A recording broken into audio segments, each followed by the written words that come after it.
मित्रांनो, ag blog मध्ये तुमचं सर्वांचं स्वागत आहे.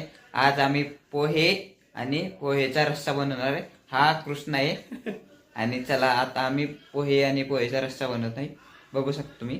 थांबा दाखवतो तुम्हाला रेसिपी. आपण पोह्यासाठी लागणाऱ्या वस्तू घेऊ. कोथिंबीर, कांदा, टमाटर, मिरची, कढीपत्ता या सगळ्या वस्तू घेऊ आणि मसाल्यामध्ये हळद, मोहरी आणि जिरे.